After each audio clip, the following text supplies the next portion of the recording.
Arahato Samma Sambuddhassa Namo Tassa Bhagavato Arahato Samma Sambuddhassa Aparuddhade Sangamata Satawara Yesodavanta Bamunchantu Satang.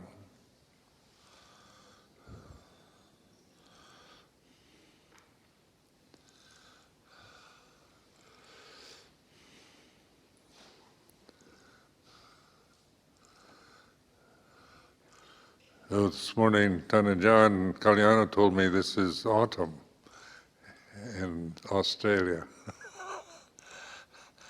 This is springtime in England.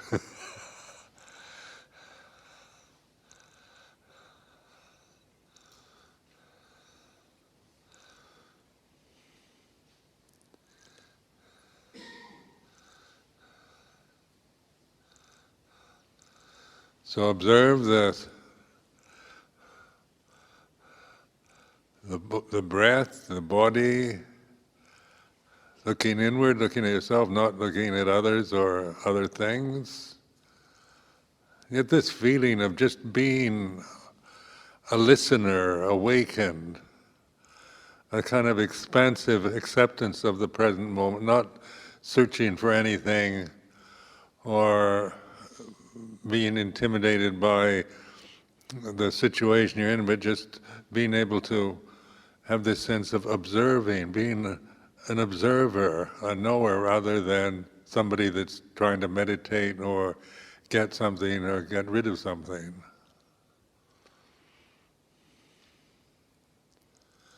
It's like a relaxed attention. Usually, attention is like a command, like a military command. You say attention, and everybody goes very stiff. If you've ever been in the military, you don't relax. When the drill sergeant says attention, and you contract, you go very stiff. But in meditation, attention isn't about becoming contracted and stiff, but relaxed and open, paying attention, being this knowing, this knower, rather than somebody who's trying to get something, attain something, or trying to get rid of something you don't like.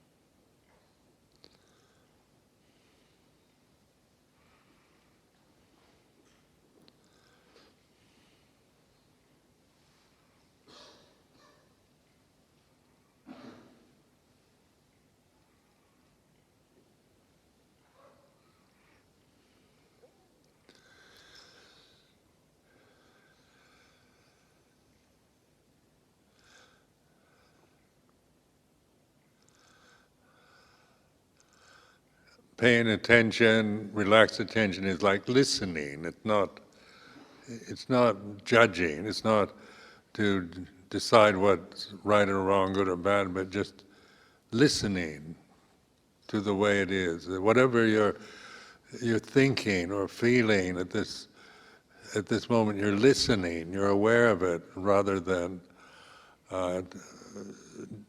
thinking, adding to it with the sense of it being you, and it should or shouldn't be like this.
So Ajahn Chah, one time I asked him, I said how difficult meditation was for me, and he said, Sumedho, it's holiday of the heart.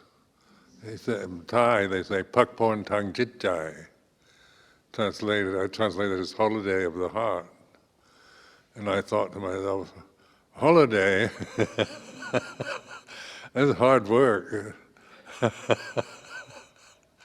And I began to see how I approached the subject of meditation it wasn't relaxed or a holiday. It was trying to get control. It was an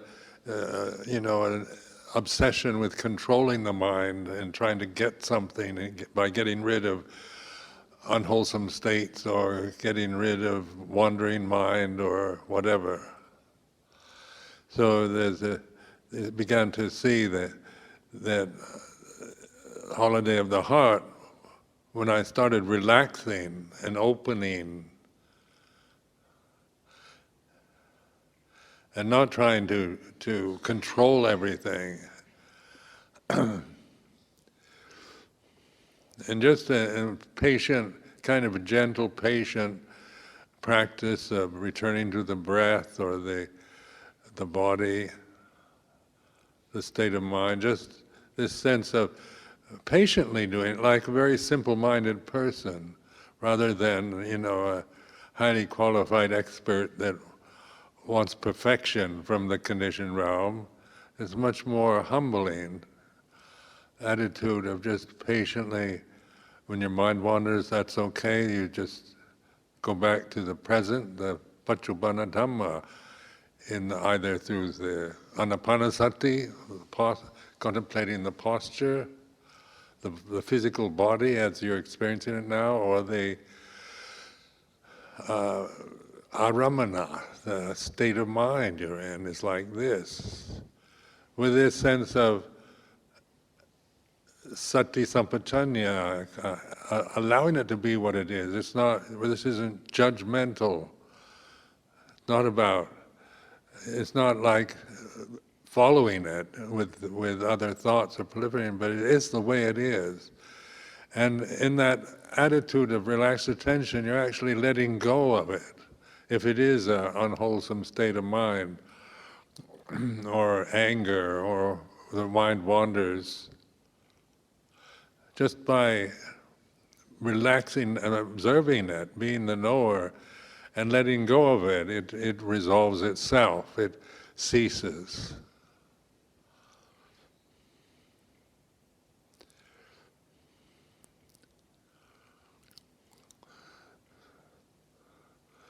So this morning about the third noble truth, the cessation of dukkha. First noble truth, the statement, there is suffering, it should be understood, and then the insight, it has been understood. There's a knowing. You've changed your attitude towards suffering from taking it personally, trying to get away from it, trying to find happiness, to accepting it. Suffering is like this. That's an insight. Second noble truth, there's a origin of suffering due to avijja, tanha, upadana, due to ignorance of the Four Noble Truths and the desires that arise, and the grasping of those desires is the origin. The cause of suffering. So the emphasis on knowing the cause of suffering, like tanha, kama tanha, bhava tanha, vibhava tanha, the three categories in the Second Noble Truth help to see the coarser, kind of obvious sensual desires, and then the more subtle ones, the bhava tanha, and Vipavadanha, the desire for attaining, achieving, getting something you don't have, the desire, the longing to have something that you imagine or you don't have right now. Bhavadanha, Vipavadanha, desire to get rid of what you don't like. So as I said yesterday, the desire, danha, it's not something bad, or we've got to annihilate danha, but know danha, know the result of grasping danha, grasping desire, out of ignorance of Dhamma, then of course the result is grief, sorrow, despair, and anguish. They say in Pali, sukha pariteva tukha tomana upayat.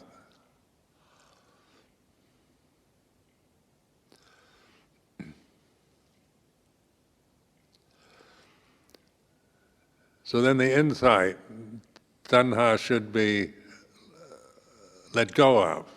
So it's the practice of letting go.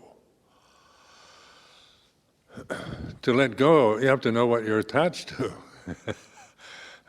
So it's quite, these three categories of danha, or desire, I found them incredibly insightful, because I tended to see it more like you should get rid of desire.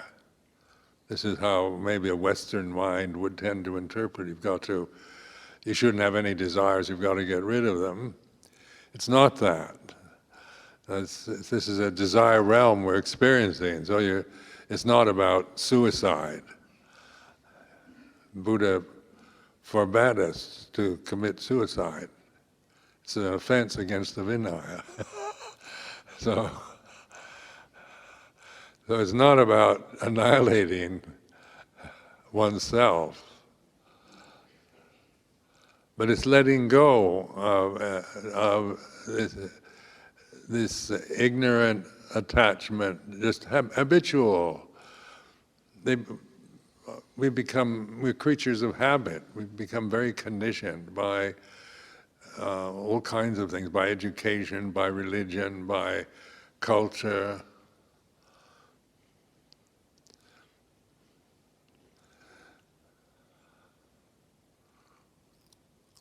So we're always interpreting life through distortions, through the desires that we're attached to. We don't even know we're attached to desire. We're just operating from the momentum of conditioning.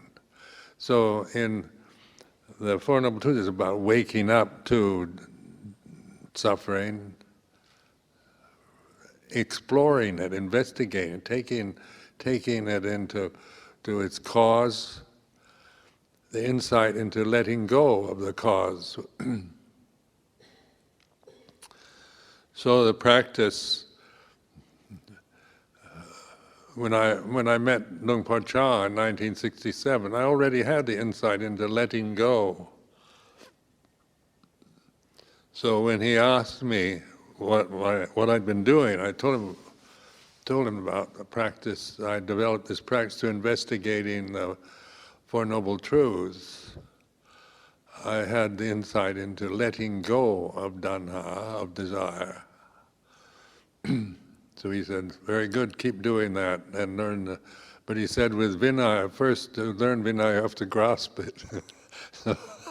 So he's telling me to let go and at the same time to grasp. And he said, when you understand the relationship of Dhamma and Vinaya, then you're okay. Yes. Dhamma is about letting go, non-attachment. Vinaya is about attaching, it's about precepts, it's about behavior. And in order to learn Vinaya, you have to attach to it. You can't just decide, Buddha said let go of conditioned phenomena. Vinaya is conditioned phenomena, so just let go of it. I mean, I've heard Western monks say this, I'm not attached to the Vinaya. But that's not it. It's not a dismissal of conditioned phenomena, but with Vinaya, we're learning to live within a structure of community that is impersonal. It's Sangha rather than Ajahn Sumedho, Ajahn Kalyano, and these personalities, Ajahn Chah. These are members of Sangha, but refuge in Sangha is in supatipanno, in practice, in the right way.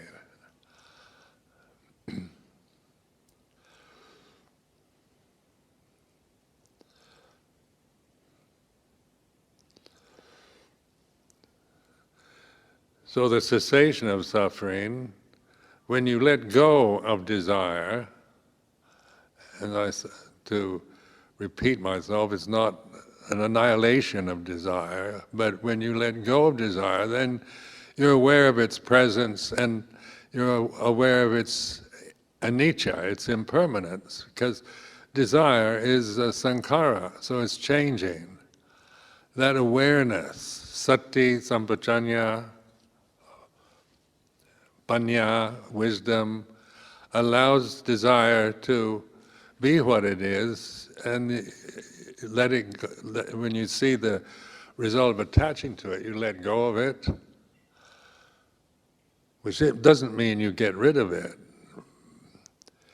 but then it naturally ceases. So it's allowing something to be what it is and fulfill its karmic duty, such as if what arises ceases.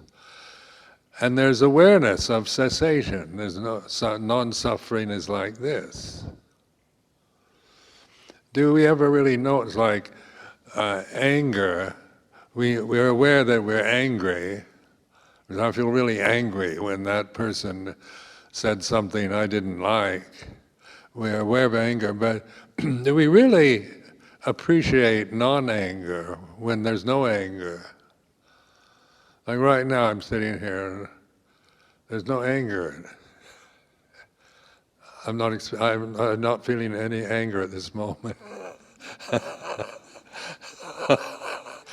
So, a dosa is like lopa is greed, dosa is aversion, moha is delusion. But alopa, adosa, moha, the negation, the Pali grammar, is a negation. Non-dosa is like this.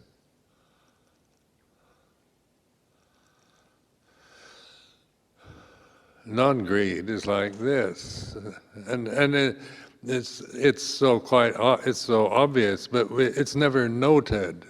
It's not valued because we tend to only respond to the presence of. I feel greed, lust, aversion, fear, and then it's sakya ditthi because it's my fear, my greed, my anger, my jealousy, and then we create, I shouldn't have these kind of bad emotions. I feel anger towards my mother and father. I should love them. The ideal of loving and respecting, and then you feel guilty because you don't, and so we create a sakya ditthi, personal habit patterns of through identifying with lopa, dosa, moha, greed, hatred, and delusion. But we don't create an identity with alopa, dosa, moha. We say, my no anger, my non-greed. It sounds like boasting, doesn't it? I don't have any greed or anger anymore. I'm just so pure. I mean, that's sakya ditthi also. That's not it. But it's noticing the absence.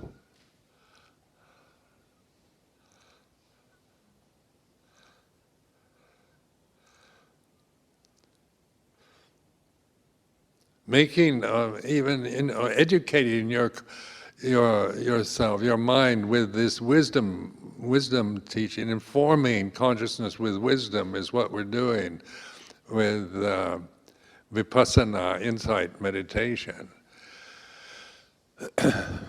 Because our consciousness is not ignorant, but we tend to operate from avijja, from ignorance. So, like the Sakya Ditti, Silabhata Paramasa, Vicikicca, the first three fetters are all based on not understanding the Noble Truth, not knowing Dhamma. We create this personal identity with the body, with our memories, with our emotions. We create an ego. We're culturally conditioned, socially conditioned, and generations have different ideals, different tastes, different attitudes, and from one generation to the next. At my age, I'm a generation where I fail to comprehend the younger generation. A lot of the music that you hear.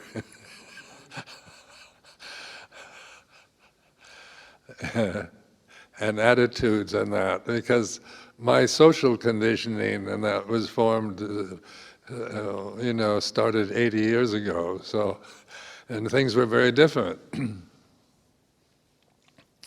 Attitudes and tastes, fashions were very different then. But all these, we form a sense of self out of ignorance.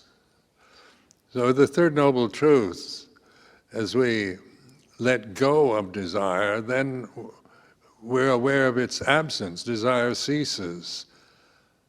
That's the Nirodha, the end of suffering. It's not like absolute end, like the total end of suffering, never again will I ever experience any form of suffering whatsoever. I mean, that's the hope, isn't it? Desire. But this realm, when you have this insight into Nirodha, you're taking just the example of desire ceasing. In the absence of desire, it's wisdom, discernment. It's discerning, it's not judging. Non-desire is like this. Non-anger is like this.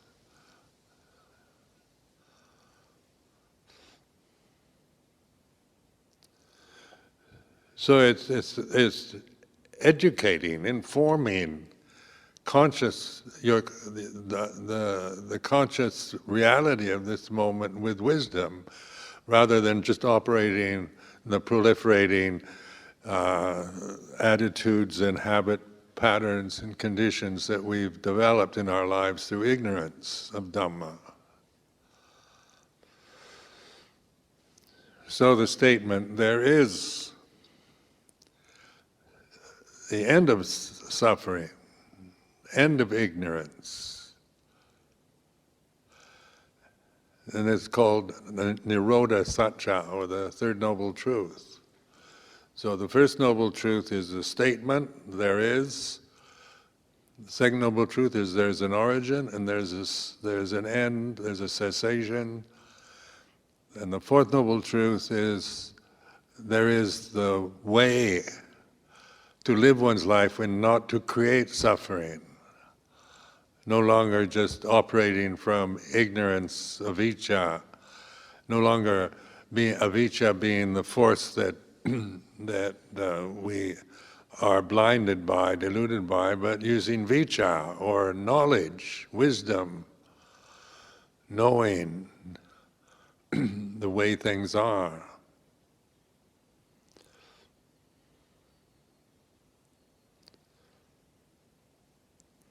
Now the insight, there is the cessation of suffering, there's the Bhariyati statement. The first aspect, second aspect, what to do about it is to make it clear, to really notice it, the absence, so that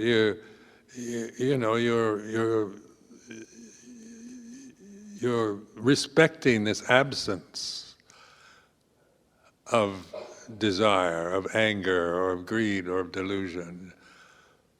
It's like this, and it in this sense of like respecting it or appreciating it. It's like this. This absence is relaxed. It's a kind of a sense of release from the tensions of ignorance. Then you begin to, and it can be quite subtle, so it needs to make it more, to really respect it and appreciate it. In Thai they say tam hai jang, make it clear, make it so that you really, it's not just passing and dismissed.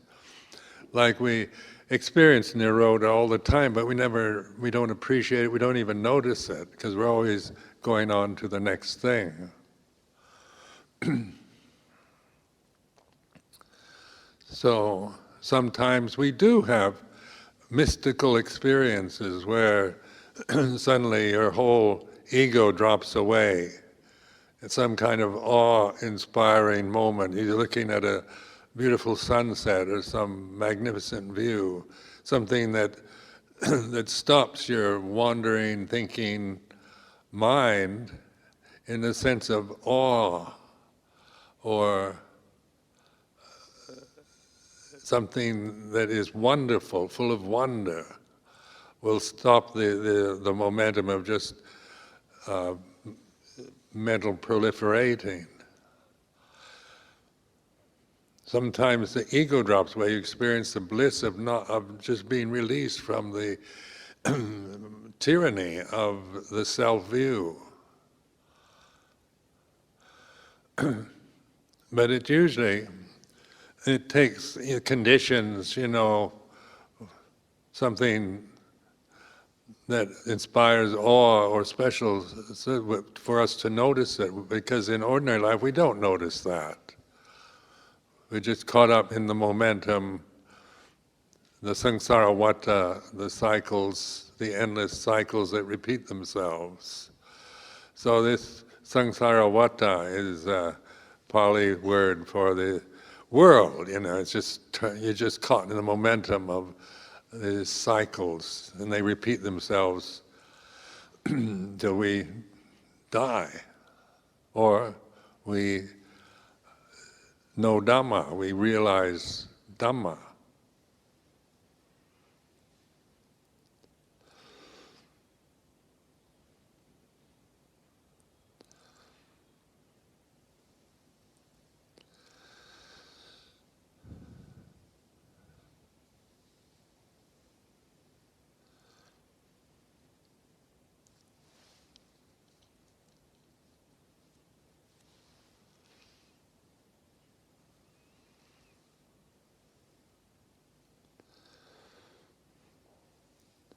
So this third noble truth it's reality. It's not a created state. It's not imagined. It's not some kind of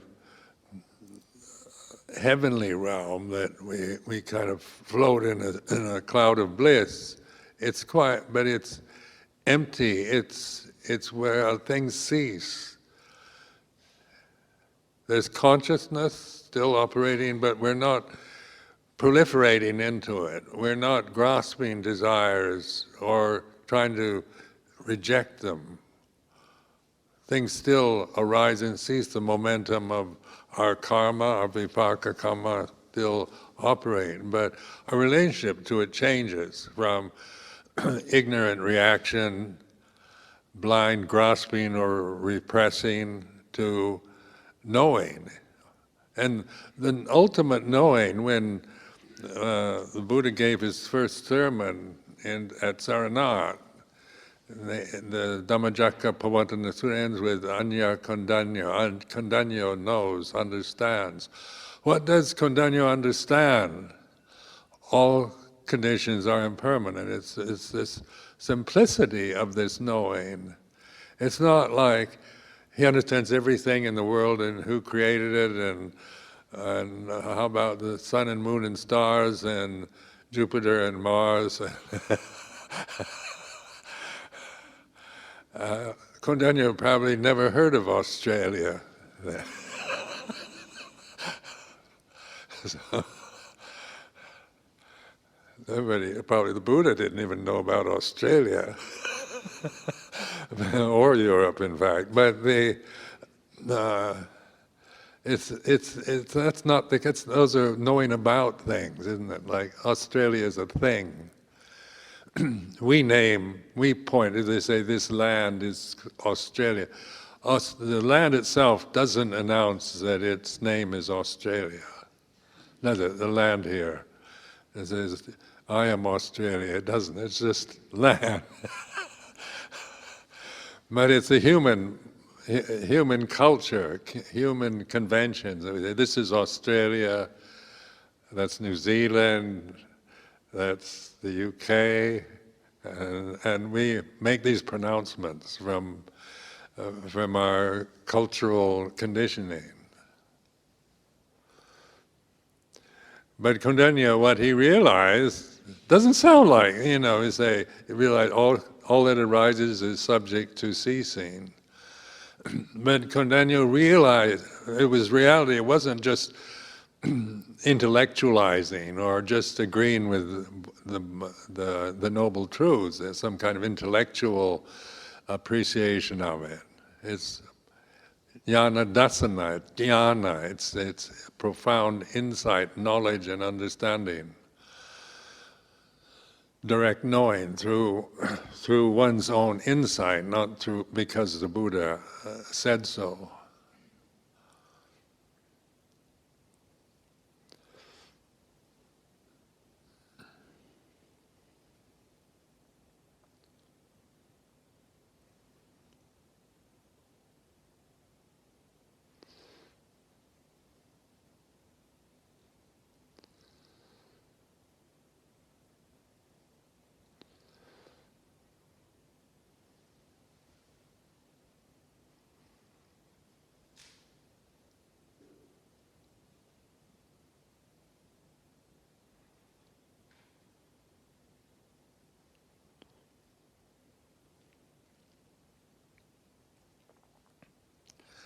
Now this insight into Nirodha, as we cultivate this respect for this empty reality, this non-attachment, the end of where conditions cease, they arise and they cease.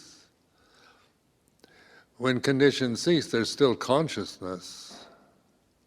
One doesn't faint or die in the sense that you don't, but the consciousness still operates, but it's no longer influenced by ignorance. And it's empty. It's not, it has no quality,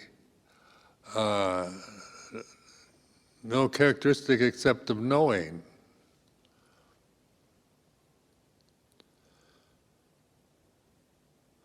It's where universal wisdom operates.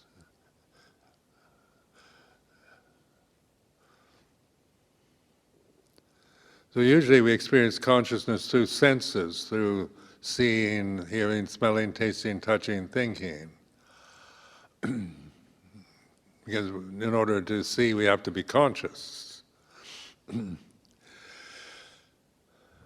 order to hear, smell, taste, touch, think.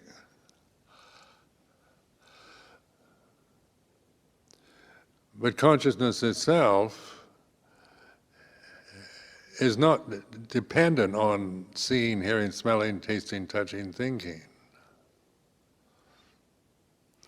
So in the Rhoda, it is not about seeing, hearing, smelling, tasting, touching, thinking. It's about knowing, discerning. It's where I use this word, English word discern, for this kind of wisdom.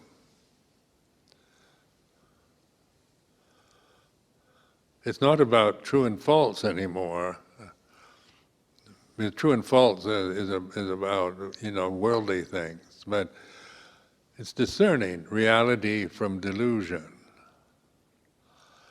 So the cessation of suffering is reality. It's Dhamma. It's not a manufactured state. It's not created through ignorance. It's recognized, realized through this mindfulness, sati, sampajanya, and panya. It's an insight into reality, the third noble truth.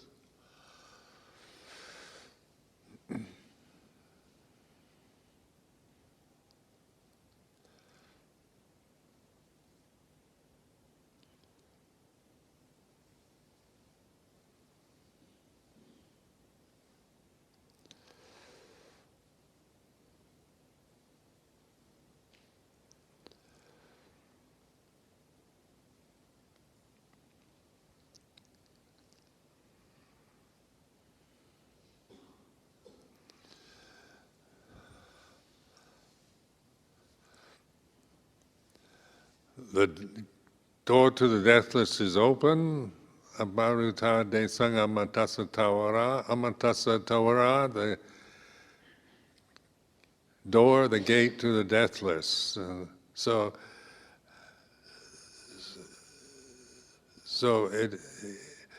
this is a pronouncement.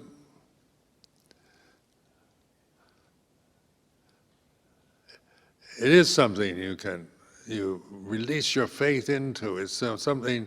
It's not just an empty statement, an over exaggeration of anything. It's true. It's real. And that gate then is this sati sampajanya panya.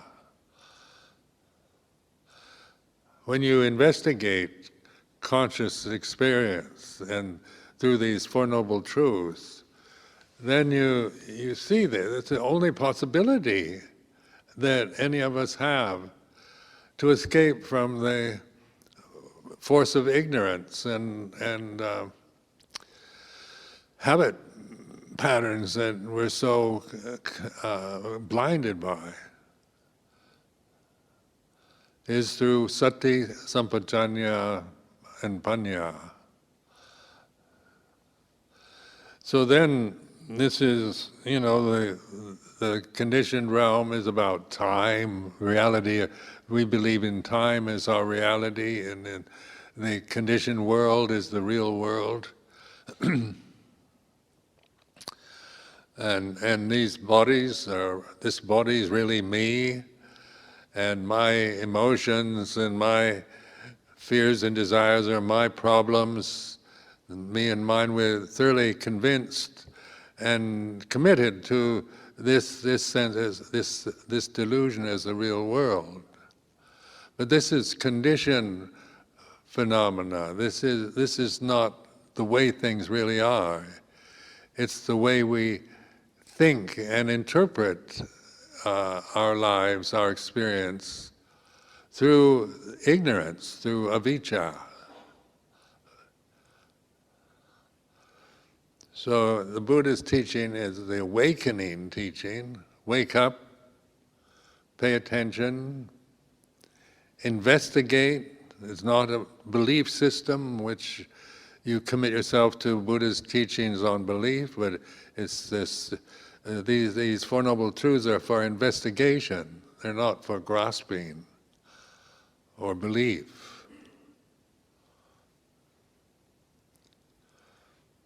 So when you're given the tools, use them.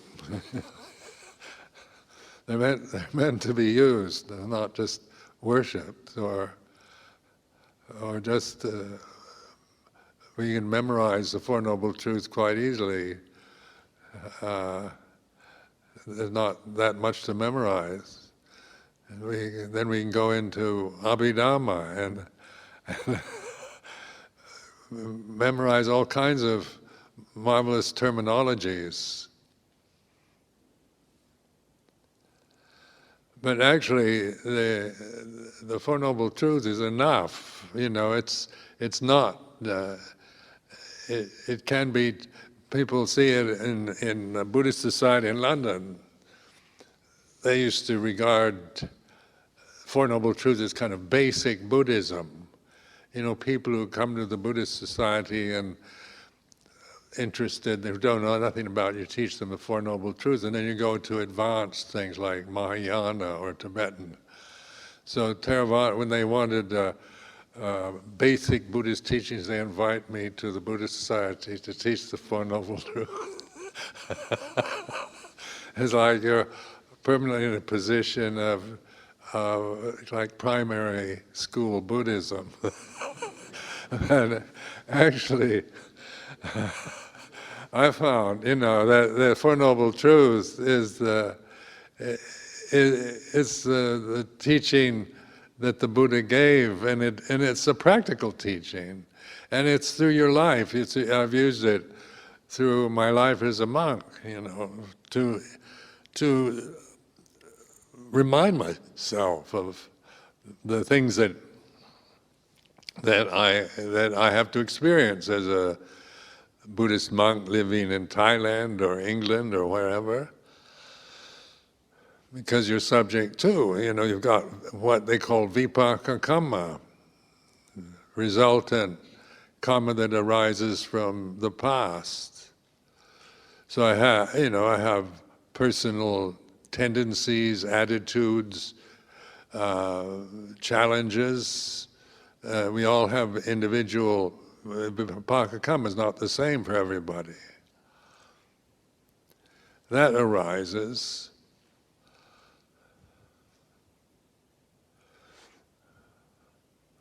For example, I found out in being abbot of monastery in the UK, in England, I began to be aware of, I didn't know how to take criticism. And I tended to, get hurt. My feelings would get hurt if I was criticized. I'd be offended, or I'd be very aggressive. I'd say, you're just being difficult, and blame the person who's criticizing me. But along, I began to notice that I really was afraid of it, and I was giving off the message of, don't say anything to offend Ajahn Sumedho.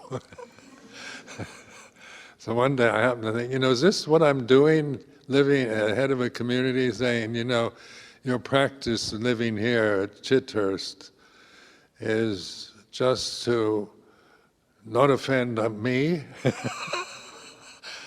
to make me feel okay all the time? Is this what I expect of the world?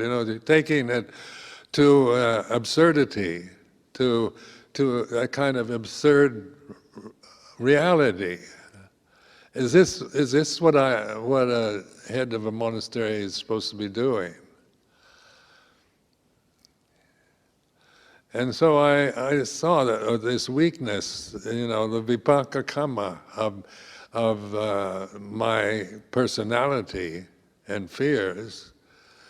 And I started, really listening to criticisms, inviting them, because to learn how to listen to somebody who doesn't agree with me or criticizes me. Sometimes, it's not exactly that they understand. It can be malice or just delusion on their part. It can be blind spots in myself.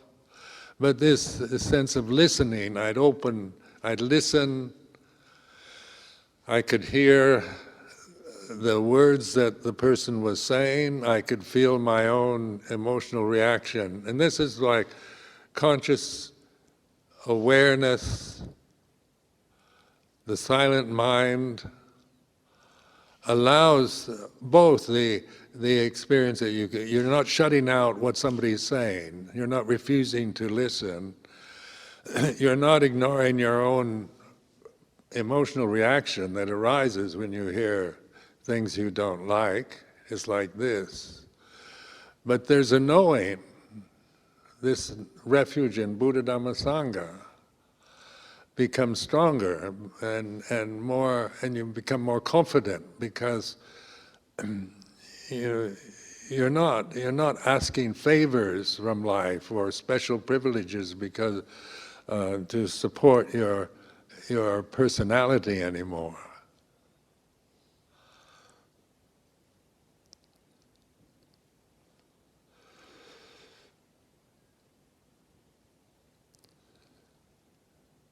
And you can discern sometimes, we all have blind spots. We don't know, we can't see how we're affecting other people till they tell us.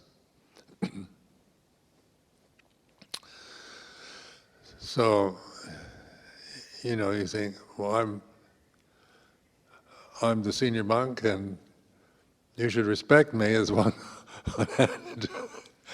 But also, there's so many conditions arising at any moment that you can't know them all. Or how one's presence affects somebody else. So unless they inform you. So some things you can't change, like being tall and that. Some shorter people can feel intimidated by somebody who's taller than they are. Well, I can't make myself shorter or that. But if I'm talking in a way that upsets people and I don't realize it, I can change that if I'm aware, that talking like this or using these phrases is upsetting people. I'm quite willing to change, and it's probably without intention, but just not knowing how what I'm saying affects people.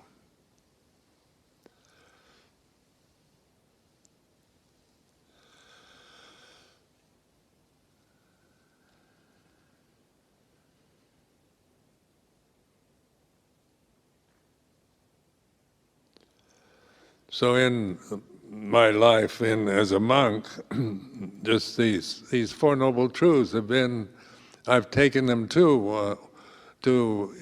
as a practice. That's what I've used for 50 years now.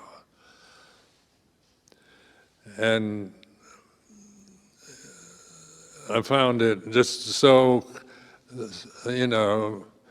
such a perfect teaching in itself. It's so brilliant because at first you wonder why the Buddha emphasized suffering, because nobody likes that.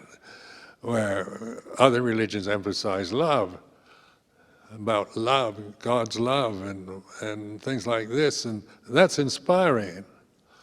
Like the word love in English, it inspires the mind. And of course the English word can be used for all kinds of things. And so there's unconditioned love, and then there's romantic love, and then we use it for we love this kind of food, and it doesn't mean that unconditioned love for food of any sort, but it means we like things. So the English word love can be used to have different meanings, but in the sense of metta, karuna, mudita, upekkha, and Brahma Vihara, these inspire people, the Brahma Viharas, or things that are positive, that are inspiring, like all about universal love and fellowship. These inspire the mind. Positive terminologies. Dukkha isn't inspiring. So many religions start with the inspiration, but they notice that the Buddha started with pointing to the way things are. There is dukkha.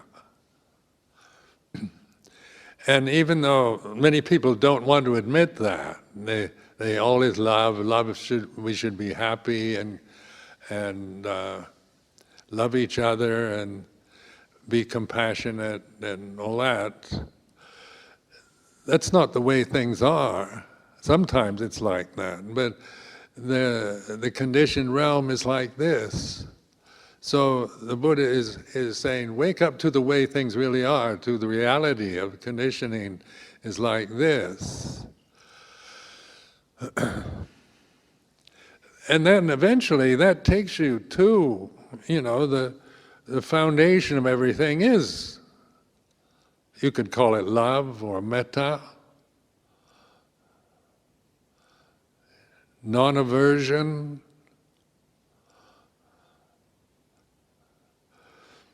But if you start out with love, and but you don't understand suffering, then you're depending on kind of a diet of sweets and sugar candy, and which after a while, and you have too much sugar, you get sick. Where suffering is asking us to take on life, to open to life, to investigate, not just to try to push away suffering and fear and anger and the dark side, the shadow side, the evil side of conditioned reality, but we're investigating it through the wisdom faculty, which isn't personal, which is universal, and which is available to us all the time, to each one of us. It's not something, say, that one of us has more than another. It's just a matter of learning to use it, to develop it, to cultivate it.